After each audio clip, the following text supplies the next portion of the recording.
Sam, the tech guy. Welcome, everyone. Welcome online, welcome in person.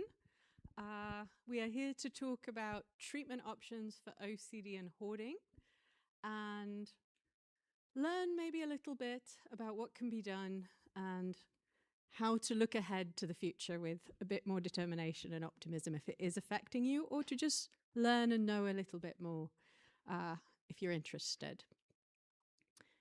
So, what we're going to cover today is what is OCD. So hopefully you'll have a bit more of an understanding about what obsessive compulsive disorder is. We'll also talk and learn about what is hoarding. So you'll have a bit better understanding of what hoarding is. And also maybe what can be done about either of them. So just as a bit of background, they are both recognized mental health conditions or psychiatric disorders, so to say. And we do make a distinction between what we call tendencies, so OC tendencies and hoarding tendencies, which are present in pretty much each and every one of us to a degree. And, you know, you can have a bit more, a bit less, and you can even fluctuate over your lifetime. But what happens is, for some people, at some stage, it may tip into a disorder. And by that, we mean that it is chronic. This isn't something that is affecting you just for a couple of weeks. It is distressing, as in it's not something that you embrace into your life. It's something that actually your life would be simpler or better without it. And literally impairing. It can impair your functioning in the sense of your work or your studies. It can impair your functioning in your home, your relationships, your social life, impairing in the broader sense of the word.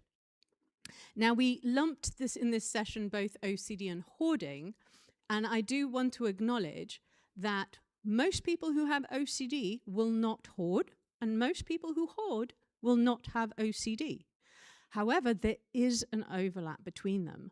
There is a substantial minority of people that have both, and we also think that they are connected a little bit more from a theoretical or sort of underlying mechanistic way.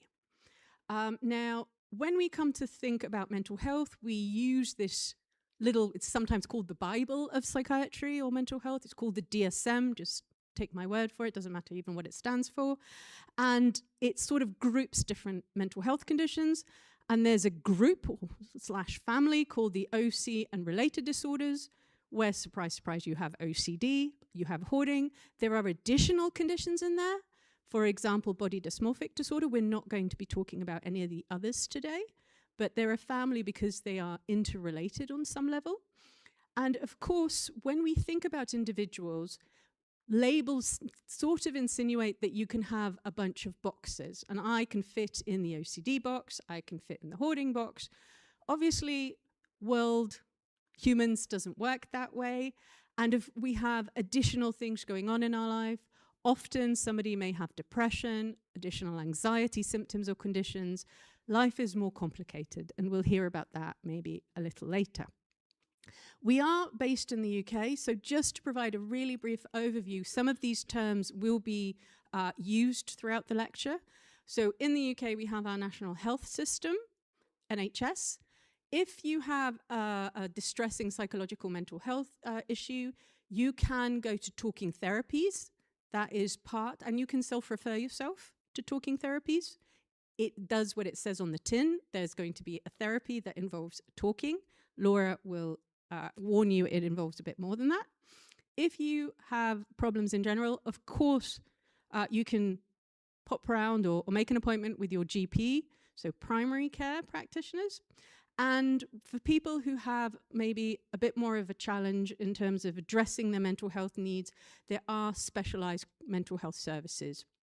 Now, we also totally acknowledge that the NHS isn't the only place that can help with mental health.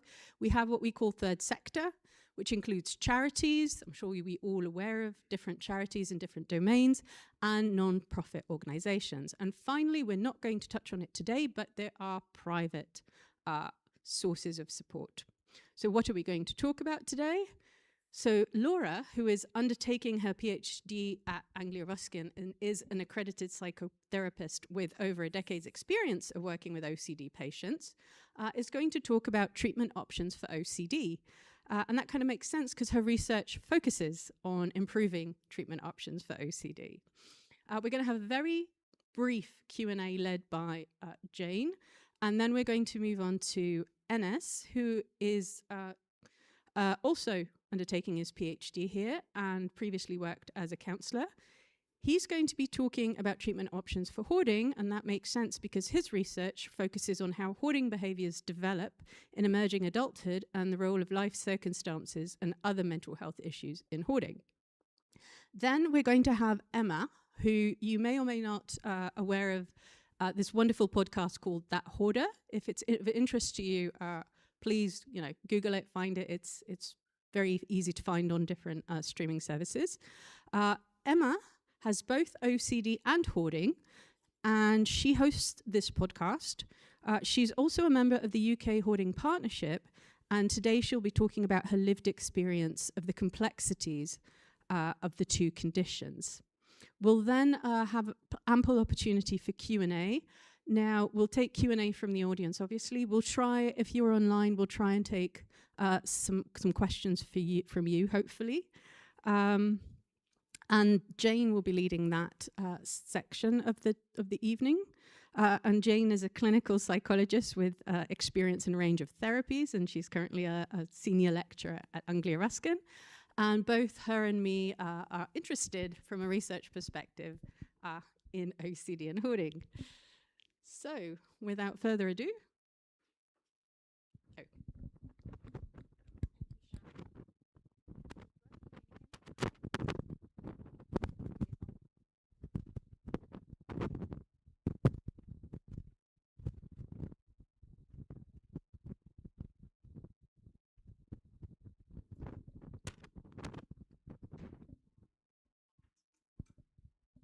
Hello, can you hear me? Hey, there we go. Hi, so my name is Laura Laken. Thank you very much for the introduction, Sharon. Yes, I am here as my PhD research, but I am also a clinician and I've worked in many different areas of psychotherapy over the last decade. And I'm here today just to talk about the treatment options for OCD. I do warn you, it is a whistle-stop tour, but I will highlight to you as many resources online that you can have a look at. And I do encourage you to take any photos of the screens so that you can see kind of the different resources just for quick reference. Okay? So let's start off with some real basics. We want to think about what is obsessions and what are compulsions, because a lot of people get very confused with these things, and it's really important to be really specific. So an obsession is a recurrent thought. It's not a one-off thought. Okay? So recurrent thought, image, impulse, doubt in your mind, and it goes against your values or your morals. So it's not something that you're generally fairly comfortable with because it's going directly against what you believe. And then that creates this sense of danger, which then drives potentially the compulsion. So this is that action or a reaction to the obsession, and it's intended to deal with it. It's intended to help you cope. But actually, that intention doesn't really work because although it's meant to be cancelling it out, neutralising it, or avoiding that obsession in some way, it actually doesn't really help. It doesn't really do what it's set out to do, but we will come back to that in a little bit. So the idea is it's meant to prevent the perceived or predicted danger or diminish responsibility, but it doesn't always work. So now that you've got a little bit of an idea of the two main components, I'm just going to mention the access points, signposting, and community, which leads off what Sharon said a few moments ago. So the self-referral process within UK NHS is through talking therapies. You might be more aware of it called IAPT. It was called that for many years since 2008, but they very recently changed it to talking therapies, which actually makes a lot more sense. and it is a collection of services. It is not just one service, okay? It's a collection. So you will have counselling services within that, cognitive behavioural therapy services within that, things like EMDR and other types of different psychotherapies, which are all provided under the NHS. And you can access that through self-referral, as we said, but also through your GP. So if you're not really sure what you're looking for, it's probably best to speak to your GP, and then they can signpost you in the right direction. But there are also 3 main accrediting bodies in the UK who make sure that the people who are accredited have a certain standard of knowledge, expertise and experience. So for example, I am part of the BABCP, and this is private accredited CBT therapists or any CBT therapist that works in the NHS. You also have the BPS, which are the accredited psychologists, and you have the BACP or the UKCP, which are accredited counsellors. And yes, CBTs are different to counsellors, and we will go through that in a few minutes. These apply, though, to all stages of life, so children, young people and adult services. Okay, they are not specific to your age range. But this is a slide that if you're interested, please take a photo of. These are the main signpostings that I will give to the vast majority of my patients, my supervisees, my trainees, all of these, because they are fantastic gold standard resources. Okay, it's not just Facebook stuff. It is good quality resources that have all been vetted and approved by accredited therapists and people with lots of experience. Katie Diath is very much worth looking at as well. Her YouTube videos are spot on. And I do want to mention that OCD Orchard Group have a fantastic conference coming up in May in London, and it is all based around getting the general public involved and knowing about the most upcoming research for OCD. So it might be worth a look. So treatment options. It's a little bit of a minefield, is what most people tell me when they finally get to come and see me. So it's worth kind of having a bit of a whistle-stop tour with these, and then maybe you'll be better armed to make a decision if there is something out there that you would like to access or somebody else you might want to help them access. So the idea with these treatment options is these are evidence-based treatments, okay? They're not just plucked out of thin air, and they are based on something called NICE guidelines, which again is part of the UK system of making sure we have good quality treatment in healthcare. And the 4 main types that I'm going to just briefly mention, the first one is medication. Now, psychotherapists like myself do not prescribe medication. However, majority of our patients might be on it, so we do pick up a few things over the years. And one of the things that is really, really important for people with OCD is that if they are given something called an SSRI or selective serotonin reuptake inhibitor, that actually they need to take it for longer than someone with anxiety or depression before they will notice it starts to work. In fact, twice the amount of time on average. And this is really unfortunate because a lot of people don't do this. They take it for 4 weeks and they go, it didn't work, and then they stop. Yeah, it needs another 4 weeks minimum. Okay. The first kind of psychological treatment that most people will be offered is something called ERP, and I'll be going into that in a bit more detail in a few minutes. Another line of this would be cognitive therapy. Again, I will speak about that in a few minutes. But most commonly, there will be a combined CBT, cognitive behavioural therapy, and an SSRI. And that is also shown to be the most effective combination for people. But as I say, some things to consider are that counselling can be really useful, okay? As can things like EMDR and ICBT, but they are not part of NHS talking therapies specifically for OCD at the moment.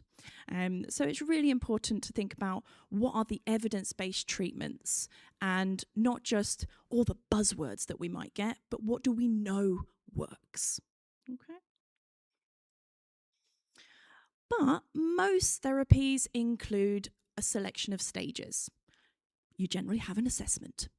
This is a very thorough discussion where you feel like you're being asked 1,000 questions, but it's for people like myself to be ruling things in and ruling things out. So we ask a lot of very annoying questions. But we then go on to do lots of psychoeducation, and that might involve giving those lovely websites that I mentioned earlier, or handouts and resources, so that not only can you see this is the good solid information about what OCD is, but also it kind of normalizes it. It goes, oh, they've got a number of manuals for this. This must actually be something that a lot of people experience, or they wouldn't have a manual. Yeah? And so we will give all the signposting and the resources, and then there will be an active intervention. And this is where a lot of my research resides. But the idea is that there are different treatment interventions you can have for OCD.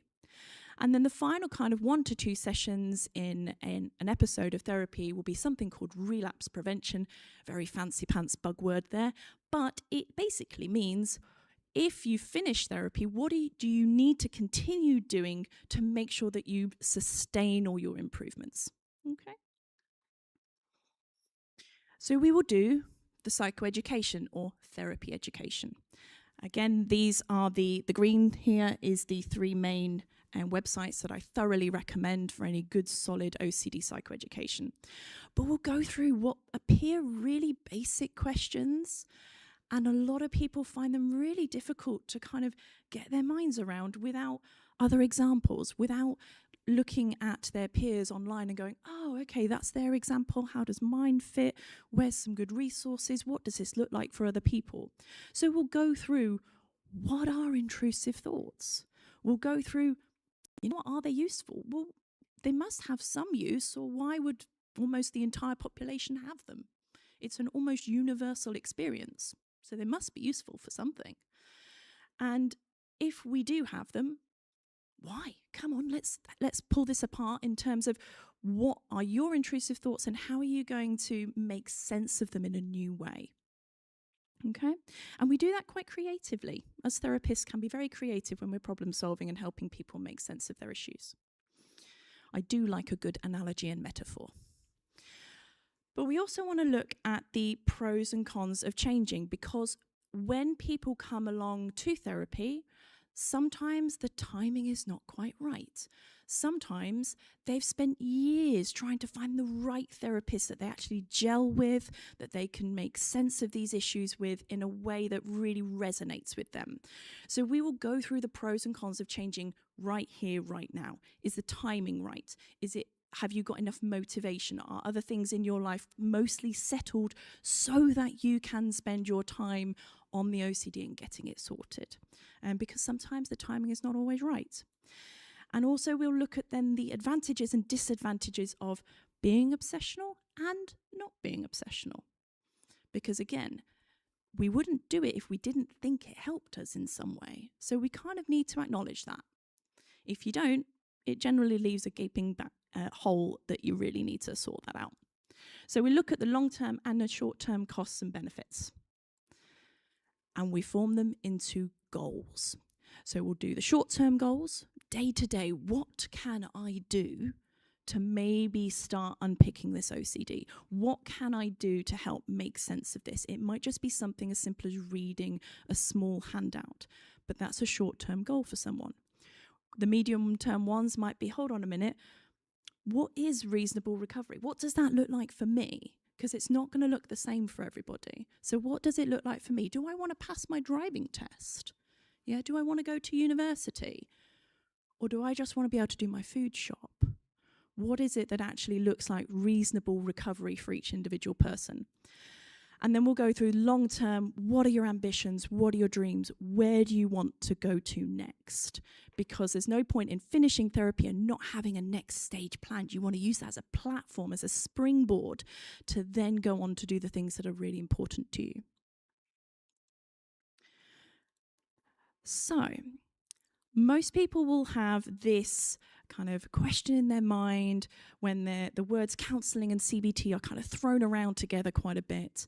And this is a really nice distinction between the two, because both are useful, both are important, but it's really useful for individuals to just think, what works best for me? What do I like the sound of? If I'm going to invest a good 8, 10, 12 plus weeks of my life into this, I really want to make sure I pick something that I think resonates with me. So counselling is that space to talk.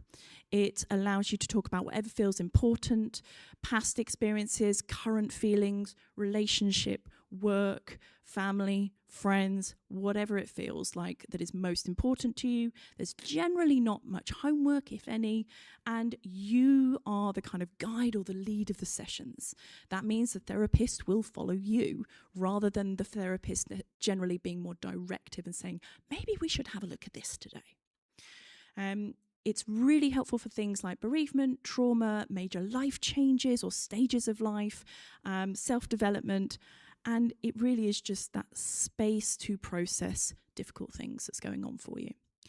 In comparison, CBT or cognitive behavioural therapy, much more structured, much more active, more directive. It really focuses on the links between your thoughts, your feelings, and your behaviours. And then it focuses on the present of what is going on for you. So we're not necessarily looking at the past. And it's a myth to think that we don't look at the past at all. We do. We'll acknowledge it as therapists, but we're not going to spend a huge amount of the sessions focused on the past experiences. And usually there's homework, so there's tasks in between for people to have to do.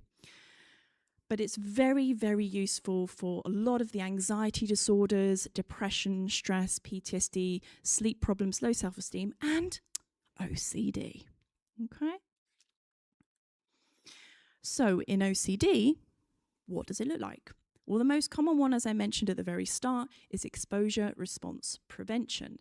And this is a behavioural therapy treatment. So the idea is that someone will get stuck into those habitual repeating patterns of compulsions. And they just get stuck. And every time they do the pattern, the compulsion, and they repeat it, it gets reinforced. So they do it again. And then they go back to the start, and then they start all over again. And ERP works to break the pattern and break the habits, and it does it in 2 parts. The first part, most people generally get pretty quickly, which is exposure. The idea you've got to put yourself in the situation with the feared issue. That might be something being contaminated, or that might be a really particular thought that comes into your mind. But you put yourself and allow yourself to go towards the obsession, and you do not avoid it anymore. But the response prevention is sneaky. And this is the bit that is the compulsions that come alongside it, whether that is to avoid it, or whether that is to do a certain number of taps, or whether that is to touch certain parts of you, or whether that is to just check your whole surrounding or tell yourself reassuring things. It'll be fine, it'll be fine, it'll be fine, it'll be fine. But they are very sneaky things that unfortunately undo the exposure work. So if you put yourself into the feared position and you're going, right, I'm going to do this, and then you're constantly telling yourself it'll be fine, it'll be fine, it'll be fine, it'll be fine, you're actually not doing exposure response prevention, because you need to remove that response. Okay? But over time, when you are able to do exposure response prevention, the anxiety reduces. And the brain learns, and it learns that the fear is no longer dangerous. It wasn't dangerous in the first place, but you perceived it as such. And now it learns that it actually, you know what? It isn't dangerous. I can deal with this. And that entire process, I appreciate that's a very simplified version, is called habituation. So there are 2 types to this. The most common one is in vivo. As I mentioned, that's you face your fear. So something will trigger your desire to do the compulsions, whether you sit there and think something's contaminated, or the light switch doesn't quite click in the way that you think it should. And you therefore have to deal with and go towards that fear. So you might have to touch something, which is the classic one that you think is contaminated in some way. But that's in the moment, in the present moment doing it. These exposures are not accidental in therapy. They're deliberately designed. They're planned with lots of kind of consideration with the therapist. And I like to think of it as like in football, you have your defenders and have your offense. These are the offensive strikes that you take against the OCD. So this way you're going to send in your main players who are going for that goal. Okay? So examples would be leaving dirty plates out on the side and not putting a tea towel over them. I've had that many times. I left the dirty plates out. I didn't do all the cleaning. Oh, well done you. I put a tea towel on it. Did we discuss that? No. Right. Okay. So you've done an extra compulsion there. So we're going to take that off and you're going to have to learn to tolerate. It also might be walking purposely towards a trigger. So if you're walking towards someone and your brain says, call that person a bad name, do it. You know you want to. And actually your brain's going to go, oh no, I shouldn't do that. That's going against my morals. That's going against my beliefs. I should not be doing that. I'm going to cross the road away from that person, so I'm not tempted to do so. Well, actually this would be you carry on walking and you might even try and make eye contact and smile at them as well. So you're going against that compulsion to avoid the fear. Okay. The other type is imaginal exposure. Now, there are some instances with OCD which it's really difficult to, in person, test something out with exposure response prevention. And as a result, you might need to use the power of your imagination to test this. So you might picture a trigger specifically in your mind, make it very vivid. So you think of all the different 5 senses about it. Think of it as though you're watching a really kind of detailed film, and you hold that image in your mind until, again, the anxiety reduces by at least half, and until your brain starts to learn that the image is not as bad as it thinks it is. And you have to give yourself, again, that time to learn without doing, again, any of those compulsions of it's fine, it's fine, it's fine, it's fine, it's fine. Okay? But the key points, it's teamwork. In CBT, it's all about teamwork. So you or the person with OCD are the team leader, you are in control, but you work as a team. And the therapist is there to advise or act as a coach. They're there to guide you, to keep you on track. And then the main aim is that you need to practice doing the most you can in the widest range of settings. If you just do something once, you are not an expert at it. Yeah, you need to do it lots of different times in lots of different ways to really understand from lots of different perspectives and make the most of the change. And that helps your brain learn.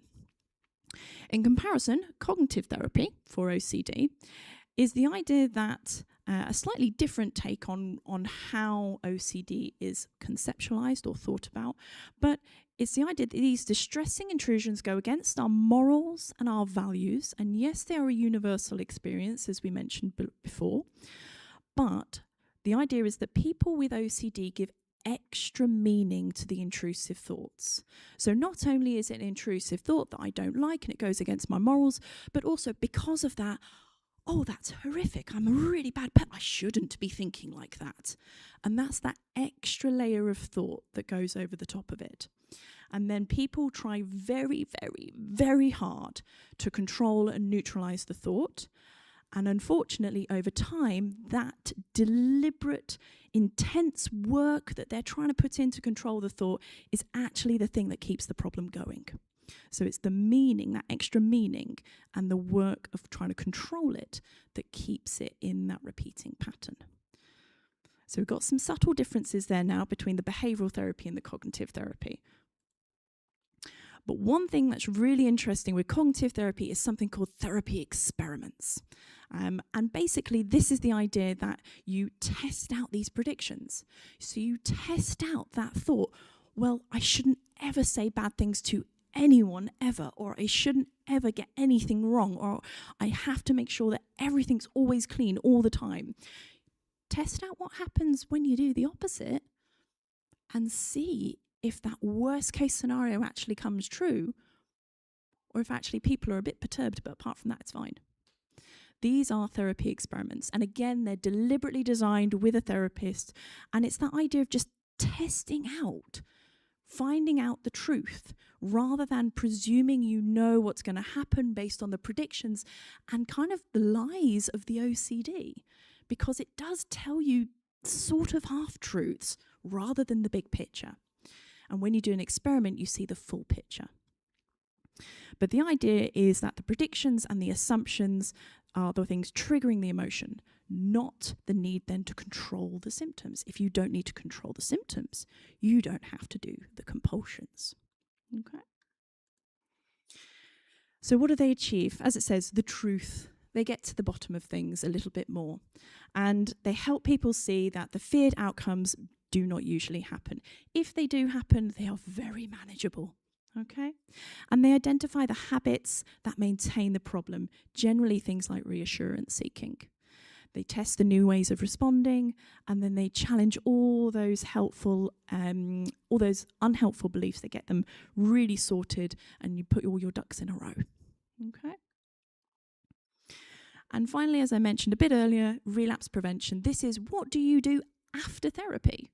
Well, this is the same for CBT. We will still do relapse prevention with people. So how can you learn from any blips or setbacks? It's all still good learning. It's all still good experience. But what do you take away from it? What do you learn to focus on? Rather than focusing on the things that really start to get under your skin again, you go, oh, hold on a minute. I did that bit well. And I remember my therapist said this. Oh, I did it. Yes. It's holding on to those positives rather than getting your brain stuck in the negative loop again. And blueprints or templates, instructions, are quite common within therapy, and they basically give you good questions to ask yourself for problem solving and to help get back on track if you do have a little blip. And the idea is then you build and take part in lots of meaningful, healthy activities around you, whether that be something as simple as going out for a meal with friends or getting into exercise or doing a hobby you've always wanted to do. But it's just getting things that are more meaningful for you as a direct result of completing the therapy. So while you are on a waiting list, as we are all very familiar with, what should we do? Well, again, this would be one of the slides that I would recommend for you to take a little photo of if you would like. But learn what OCD is and what it is not. There is a lot of overlap between OCD and hoarding, OCD and something called GAD or generalized anxiety disorder. It's very, very easy to think, oh, I've got lots of things wrong with me. Or I think I've got this, but it's a little bit of this and it might be a bit of that. Learn what it is and what it is not. Read. Look at the good YouTube videos. So OCD Action, OCD UK, IOCDF, OCD Orchard. Those are really good quality resources. And ask the important people in your life to learn as well. They can be a fabulous resource and keep your motivation going when people inevitably have a dip at some point. Consider if you want to try SSRIs. Again, remember, minimum of 8 weeks. That's 2 months to get them in your system. If you're on the waiting list for that time, you're still doing something. Yeah? And note down your goals, your ambitions, what is going to motivate you. Because we've all been in a situation where we really want something, but there will be little slumps in your motivation. So having something to go back to and ask yourself, why am I doing this? To refer back to that can be really powerful. And then finally, basic health. As cheesy as it sounds, eat well, drink enough water, see your friends, exercise, sleep. Those things are vital because they give you the energy and the motivation to then use all your therapy knowledge that you will acquire. Okay? So, I sincerely hope that was helpful for you, and I'm now going to pass the talk on to Q&A.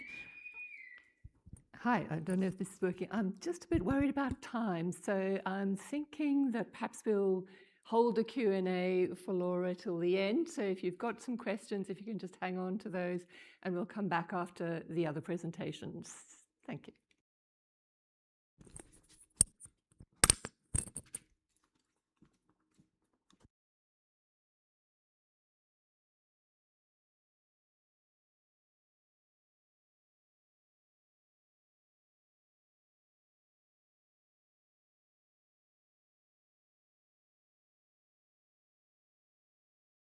So is this working? So I think so.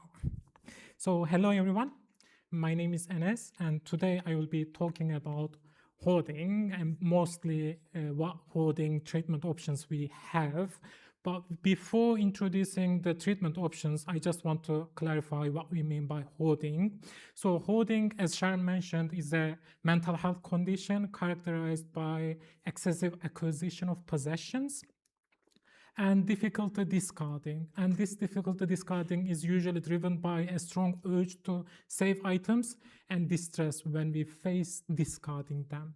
And these two combinations with acquisition and difficulty discarding, clutter is the natural outcome, yeah? So there is lots of items coming in and there is really little going out and we have many clutter.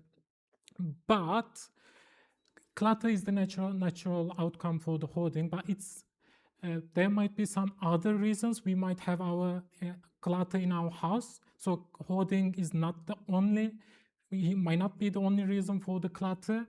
You might have like chronic disorganization, which is a kind of long-term disability to organize possessions, tasks, or time management. So in here, we don't have excessive attachment towards items. We are not struggling with discarding, we are struggling with organizing, with the chronic disorganization. And also, clutter might be caused by other conditions like depression or physical disability. So if we are depressed, we might not have the energy to declutter in our house, or if we have physical disabilities, we might not be able to declutter. But if you ask this person, like if you take the items or possessions outside the house, they would thank you because like this is what they want. But in hoarding, if you try to take them out, they're not gonna be happy with that. So in hoarding, we have this excessive attachment towards the possessions. Thank you. So I'm going to talk a bit about the difference between OCD and hoarding. We said they are sharing some historical background, but now we know that they are separate mental health conditions. They might overlap, but most people who hoard don't have OCD. So what's the difference between hoarding and OCD? So the first difference is about the thoughts. As Laura mentioned, like in OCD, we see these intrusive, unwanted, uncomfortable thoughts. But in hoarding, the thoughts are the part of normal thinking process. So they are not intrusive, they are not uncomfortable, okay? And the source of distress. So in OCD, the source of distress is these thoughts, these unwanted thoughts. But in hoarding, the source of distress is not the thoughts or the items. When they experience this distress when they are not able to acquire items, or when they encounter discarding the items. And also emotions. In OCD, we mostly see anxiety caused by these intrusive thoughts. But in hoarding, we see a much variety of other emotions as well, like grief, anger, sadness, bereavement. It's not just anxiety. We see anxiety as well, but it's not just anxiety. And also onset and cause. We know that hoarding is characterized by gradual onset and chronic increase over the years, while OCD might fluctuate. And also research shows that brain patterns and treatment response might differ between hoarding and OCD. Okay, let's move on to the treatments available for hoarding. So today, I'm gonna talk about psychological therapies developed to treat hoarding, like CBT, compassion-focused therapy, or acceptance and commitment therapy. But I will be also talking about community and service-based interventions. Yes, we were late to know what is hoarding, but it's been like 10, 15 years now. We know that hoarding is a mental health condition, and we are developing different treatment options to meet the needs of people who hoard. I'm not saying we are there, but we are doing things to meet the needs of people who hoard. And lastly, I'm going to talk about social and family-based interventions like interventional interventions, peer support, or family-based interventions. So let's start with psychological therapies. So these are the therapies that focus on your thoughts, emotion, and behaviors behind hoarding behaviors. So they aim to change or modify unhelpful thinking patterns or change how we approach towards our thinking process. They are trying to improve emotion regulation or reduce avoidance and distress. And they might also teach us some decision-making or organization skills. They can be one-to-one or groups. They can be online or in person, and they are led by trained mental health professionals. So the first one is CBT. Laura elaborately mentioned about the basics of CBT. But what I'm going to mention how we apply CBT to hoarding. Okay, as again Laura mentioned, we have psychoeducation, and we are working a lot in resolving ambivalence in hoarding as well. Because in hoarding, we see a lot of ambivalence. So people want to get support. People want to make their life better by getting support. But they are also fearful that this support might involve losing their possessions, which isn't something they want. So it's quite ambivalence. In the one hand, you need support, but on the other hand, you are fearful that you are going to lose your possessions. So many people are stuck in that, and they don't get support because of this fear of losing possessions. And in treatment, you discuss this by focusing on why change matters, and the treatment builds some confidence that change is possible, because many people believe that, like, okay, I'm going to be like that and change isn't possible. But it is possible, and slowly you are learning how to do that change. And also we work on what is our values, and how we live is how we live aligned with our values in life. And it's generally recommended that when you start treatment for hoarding, you start with acquisition, because like without stopping items coming in, what you do in the house isn't gonna be too helpful, yeah? Because like you declutter and more items coming. So we are first trying to reduce acquisition and then working the items in the house. And with the acquisition, we are trying to broaden our perspective, because in acquisition, what we see generally, people's focus of attention gets too narrowed when they see an item. They only focus on the good things about items. They might lose the broader perspectives or values. So in treatment, we are trying to broaden this perspective.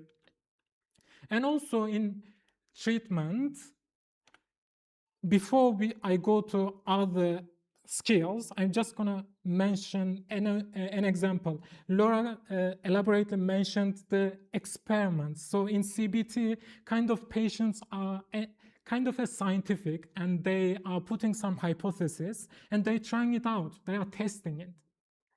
So in OCD, it's kind of you are testing things about your intrusive thoughts or obsessions. But in hoarding, we have different assumptions about life. So this is a study with 7 people who hoard.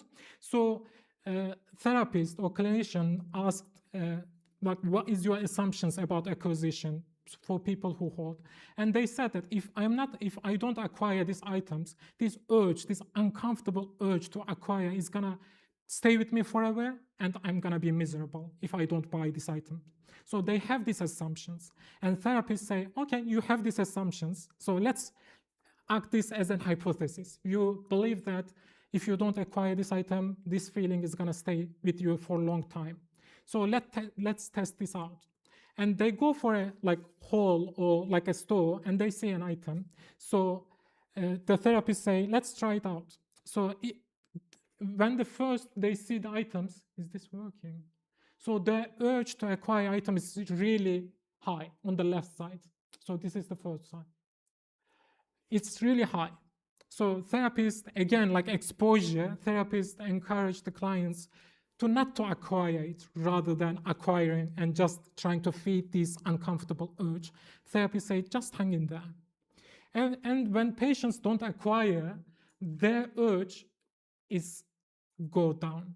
But their assumption was that the urge is gonna stay forever, because they didn't test it before. They always thought that if I don't buy these items, I'm gonna feel miserable, so I need to buy it. So they buy it, and their urge goes down quickly, but it goes up quickly again when they see another item. So it just goes up and down, up and down, up and down. But if they stay with this uncomfortable feeling, like exposure, they will see that this uncomfortable urge, this uncomfortable feeling is going to go down. But if every time you feel this urge and you buy it, you are not going to learn this one. Okay? And also in hoarding treatment, we learn some skills, like problem-solving skills. Like we learn how to deal with distractions. We learn how to manage our attention.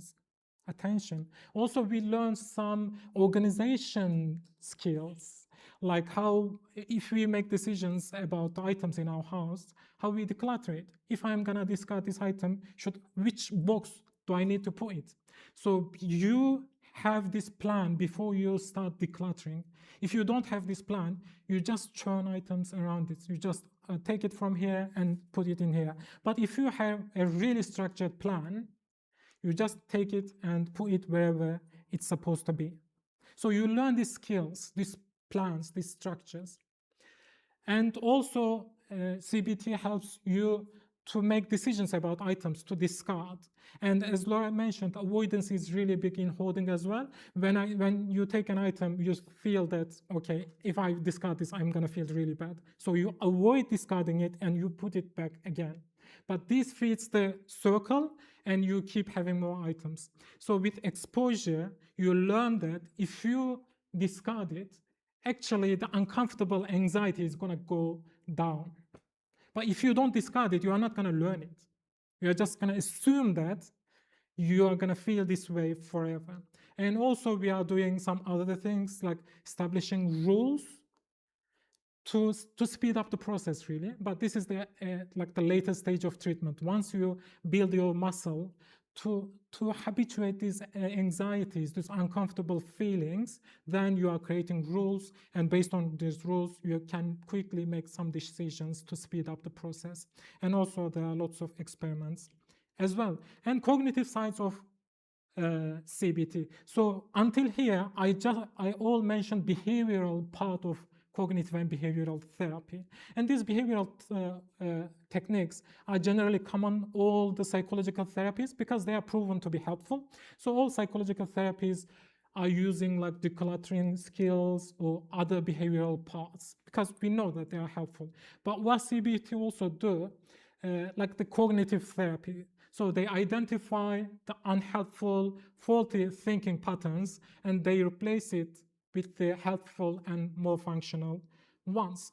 But although these cognitive techniques are helpful for many people, some people found them not that helpful, so they said it didn't help that much, these cognitive techniques. So there is another intervention, psychological therapies, called cognitive rehabilitation and exposure, and they took the cognitive therapy part of CBT out because some patients didn't find them helpful, and they put more skills training and more practice. So they put like using like lists or calendars, breaking tasks into small steps, or planning or prioritizing these kind of daily skills, because people who hoard said they need these kind of skills to declutter, to organize these items. And also they put lots of practice sorting and discarding. So this is another psychological interventions in hoarding. So unfortunately in hoarding, we see a lot of shame, a lot of self-criticism, and also we know that trauma is really common in hoarding as well. So this shame and self-criticism unfortunately prevent many people to engage professionals to get support. So one of the psychological intervention is called compassion-focused therapy, and they aim to approach ourselves in a kinder and less self-critical ways. And this therapy aims to help us better manage our emotions rather than always criticizing ourselves, rather than always living with shame. And there are some evidence show that people who didn't benefit from CBT, they got a lot of support from compassion-focused therapy. They found the compassion-focused therapy helped, and the data showed that they improved. So kind of some people got the help they need from CBT only, but for some people CBT didn't work that much, and compassion-focused therapy might work. Lastly, the last psychological intervention therapy is called acceptance and commitment therapy. Here, ACT suggests that it's not the problem that we have these thoughts, attachments, this feeling. We might have this one. Everyone has thoughts or feelings. But if we just learn to live with them while we're pursuing our values and goals, we can still keep going in a direction that's valuable to us. So we don't need to change this, like the emotions or cognitions. They can be fine, but we can change how we relate to them. We can change how much we focus on them.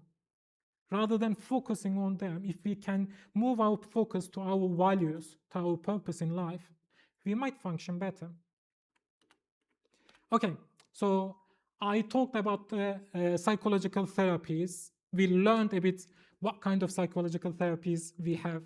So I'm just gonna quickly talk about community and service-based interventions. These are the interventions provided by services and organizations in community, and they focus to improve safety and living conditions of people who hoard, and they provide practical and ongoing support. And they generally recognize that people who hoard have many needs. So we say that it's a mental health condition, but it's not just mental health. They have many needs, yeah? So it's related to environmental health, it's related to housing, it's related to how we manage our house, and also it's related to how we manage our emotions and thoughts as well. So to meet these different needs, so they came up with the idea that maybe from different disciplines, we need to come together and form these hoarding task forces consistent of people from social services, fire services, mental health services, and maybe other departments as well to improve the home safety and living conditions of people who hoard, and social and functional difficulties, and also if they have any legal or housing risk, we may address these needs as well. So these are consisting of teams of different professionals, and of course people who hoard is a member of this team as well. So they are not doing the things for you, they are doing the things with you. So you have a saying with these tasks as well, and you are identifying the risks and problems, and you are making a plan, and then you are carrying out this plan. Harm reduction, even sometimes we might see some risks like fire hazards, fall risk, or hygiene and health concerns. If there is an imminent risks, they need to be addressed. So again, with the teams consisting of, again, person who hoard as well, and they, with the practical and constructive approach, they try to address these risks. And also there are many support groups around the world and around the UK as well, and these are led by experienced facilitators, and these give people who hoard a safe place to share their experiences, to share what worked them, what didn't work them, to just have a saying really. And they can be online or in person, and they can be local or national as well. So we have some support groups in Peterborough. They are gathering weekly, and people go there and share their experiences. And really people feel this safe space to just have their say. So, okay, we talked about psychological therapies, and we talked about community and service-based approaches. Lastly, I'm going to talk about social and family-based interventions. These are focused on relationship, social support, and family involvement. The first one is interpersonal interventions. Unfortunately, we see that many people who hoard live in isolation and they lack social support. So, and we know that social support is important to function better, really, to get more support and to benefit from the psychological therapies as well. So in these interpersonal interventions, they use, again, many psychological therapy techniques, but their aim is to improve relationships and social functioning, social skills.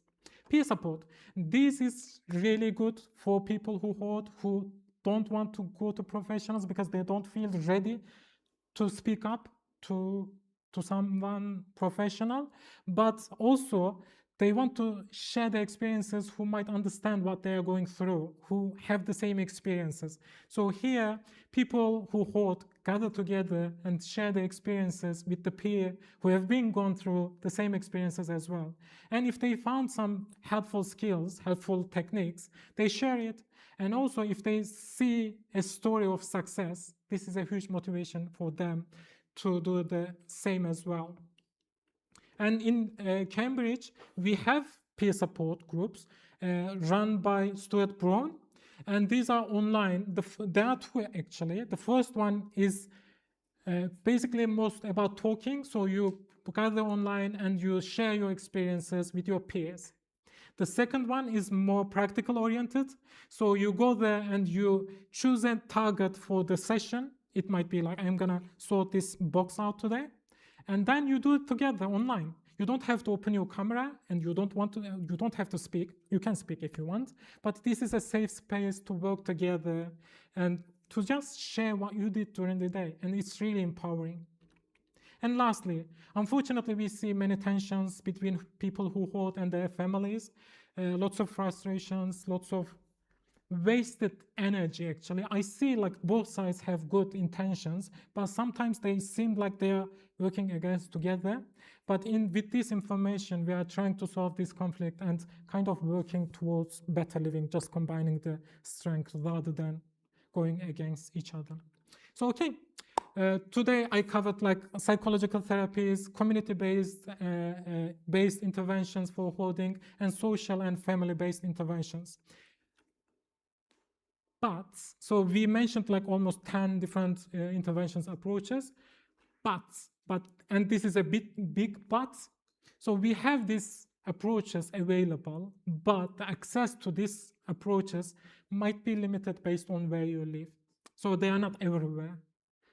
They are getting more and more every month, but unfortunately, currently, they are not everywhere. So what we suggest, if you are interested in getting social support or peer support, just go to internet and check whether there is any local support where you live.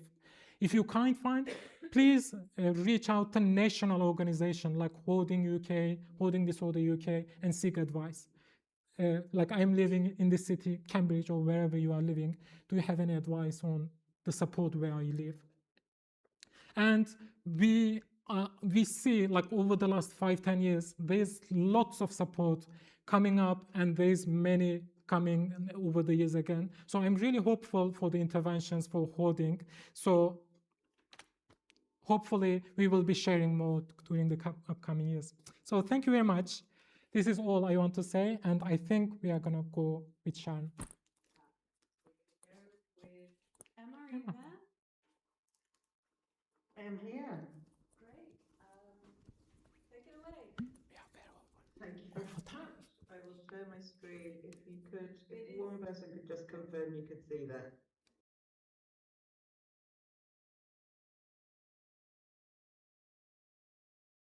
And I have OCD, and I'm going to talk a bit about the real life of that, including treatment and what helps. So a little bit about me. First of all, I don't want to start with a lie. So my name isn't actually Emma. We just needed to call me something, and I chose a slightly ridiculous online name about 5 years ago that I'm stuck with. So Emma today.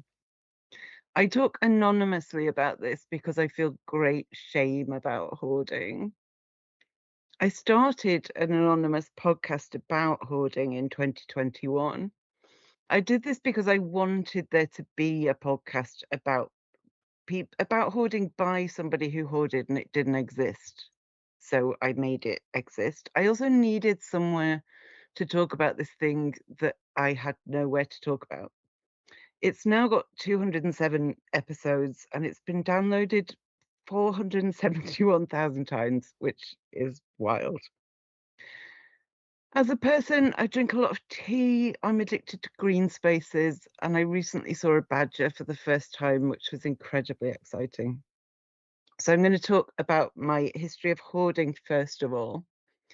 So I was always a messy child, which of course is very normal and only kind of potentially relevant in retrospect. Looking back, I can see early signs that I struggled to let go of things and I had maybe an unusual relationship with objects. Left home at 18, freedom to stay as messy as I wanted to. But then I had a period in my early 20s of no income, and then that was followed by a period of very low income. And I think that was the point at which I switched from being messy to having a sense that I can't ever risk letting anything go because I'll never be able to replace it. And that was accurate at that point. The problem is that that sense of needing to keep hold of everything never really left, even when my financial situation changed. I understand myself a lot better than I ever have before, but changing ingrained patterns is really hard. But for any complex mental illness, it's never one simple thing. Apologies to any mathematicians, I've got no idea what those equations mean. So, what's the rest of the story? I was a perfectionist and very high achieving child. I was deeply religious, but as part of a religion that constantly told me how bad I was. There was extensive trauma in childhood and adulthood. I couldn't cope with being gay. I self-harmed from an alarmingly young age. I had an eating disorder. I have been diagnosed with depression and with post-traumatic stress disorder. Very few people that I come across with relation to hoarding have a simple cause and effect. This thing caused it. It's always more complex than that. I also have OCD, obsessive compulsive disorder. For me, this mostly takes the form of thought rituals. I have compulsions without obsessions, so I have to do the ritual, but not because, for instance, I believe that something terrible will happen if I don't. I can remember the precise moment it started. I was 13 and I was being shouted at. I was staring at a bottle of Coke on the table, trying to shrink myself and disappear. And I started putting the letters on the label of the bottle of Coke into alphabetical order. It's something I've done constantly ever since, doing it right now. OCD does affect me in other ways too, in ways that I've only fairly recently recognized. I do a lot of checking. I have a lot of contamination fears, intrusive thoughts. And I interviewed an OCD therapist on the podcast who referred to it as the doubt disorder, and that characterizes my life. So my OCD was never treated. It was mostly a curiosity to the psychiatrist who diagnosed it. He was kind of fascinated more than he was useful. I was told that because the therapy for OCD is about challenging the obsessions to reduce the compulsions, it wouldn't work for me. My thought rituals are relentless and tiring and frustrating. There's a medication I take for something else called quetiapine that does help to quieten it. That happened accidentally, but I am very grateful for that. So, like many people with OCD or hoarding disorder or both, I have a complex mixture of troublesome thoughts, emotions, and behaviors, and a complex history of trauma and grief. But there is something else that is key to my story and the story of many people I speak to. Because when we talk about hoarding in particular, but many mental health problems, we need to talk about shame. Shame is why I'm talking anonymously now. It's why I didn't seek help. It prevents a lot of people from seeking help. It's why podcast listeners often get in touch privately because they don't want anyone to see them commenting publicly. I didn't talk about hoarding to anybody, even in therapy or mental health settings. None of my friends or family knew. That has changed a little now, mostly thanks to a good therapist, good friends, and the podcast. However, shame is a huge barrier for many people to seeking help. And a better understanding of hoarding disorder, as well as work combating the stigma, are crucial if this really debilitating sense of shame is going to be reduced. For me, talking on the podcast and meeting people through the podcast has been integral to coping with my shame. My therapist's reaction also, she was the first real life person I ever told, was crucial. I am still mostly overwhelmed by shame around hoarding now. So Laura talked about CBT, and I had CBT for hoarding a few years ago. I had it very reluctantly. I had it through what was then IAPT, which is now NHS Talking Therapies. I didn't realize at the time that it was unusual for an IAPT therapist to know how to work with people who hoard, and I'm aware that the criteria in a lot of places have shrunk now, so that may not even be possible in a lot of areas in the country. I was also incredibly skeptical about CBT. So I'm going to talk about what helped me in CBT and what was less helpful. One thing that really helped was learning to question my nope. And what I mean by that is I would approach a task, say my goal was I'm going to sort out that kitchen table. And I would approach the task and I would say nope, and I would turn away and leave. And through CBT, I learned to say, okay, what kind of nope is that? Is it an overwhelmed nope? Is it a I don't know how to do this nope? Is it a I've been doing too much in the kitchen and I'm bored of it nope? And once I knew which nope I was dealing with, it was a lot easier to address. If it's a bored of the kitchen nope, I do something in another room, for instance. The other thing that was incredibly helpful from CBT that I still use both of these probably daily was treating things as an experiment. I have strong perfectionist tendencies, and rather than being set a task between sessions, I was set an experiment, and it really takes the pressure off to be treating something almost as science. This isn't something I can pass or fail. It's something we can learn from and adapt and change. And both of those things are really, really useful to me. What didn't help so much that I was still full of trauma and distress. CBT did help me to challenge my thinking more effectively, but I remained very traumatized by a range of things, and that was unaddressed. So statutory help, which might be help through the NHS, through a local authority, is often compartmentalised. And what I mean by that is you get one kind of specific help for one specific thing. And I understand in a system as massive as the NHS why that happens.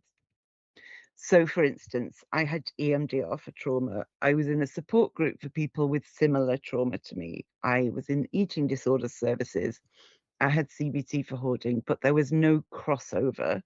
I couldn't talk about eating in the trauma group. I couldn't talk about trauma in the hoarding CBT. It was all very separate. And I needed to join the dots because I had a good understanding of my trauma, of my grief, of my thought processes, but all very separately. And I had no idea how they all linked together to create the bigger picture. And I um I have been working privately with a systemic therapist who is incredibly helpful at helping me to join those dots together. So is there hope? I want to tell you there's a happy ending and all is now well. I can't. It's not. However, there are three key points that we need to remember. The first is we are capable and resourceful people. For instance, I run a business. I take nice photos. If given the opportunity to make a PowerPoint, I will make it more colourful than anyone knew was possible. I make collages. For instance, this one about hoarding, and this one about hoarding, and this one about OCD. And in case you don't read alphabetized English, it says I have to put everything into alphabetical order, and it is exhausting. I also bake a really good cake.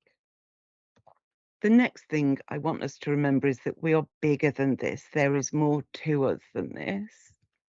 I love nature. I am loved by some of the best people in the world, two of whom are in this virtual room right now, which I appreciate. I make people laugh. I surprise myself and probably others constantly. And the third thing I really want us to remember is that we can try. Living with OCD or hoarding disorder can feel impossible and shameful and overwhelming, but we're not powerless. For me, this means embracing my stubbornness to try to keep making my life easier and to get help with determination and sheer bloody mindedness. If you would like to check out the podcast, you can hear a lot more from a lot of experts and lived experience people about hoarding disorder. It's there for whatever you need to learn about. And yeah, thank you for listening to me. I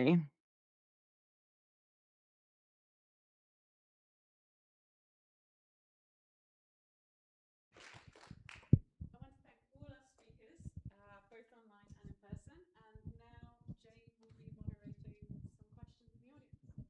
Thank you so much to all of our speakers, and thank you, Emma, for joining us remotely in such a powerful way.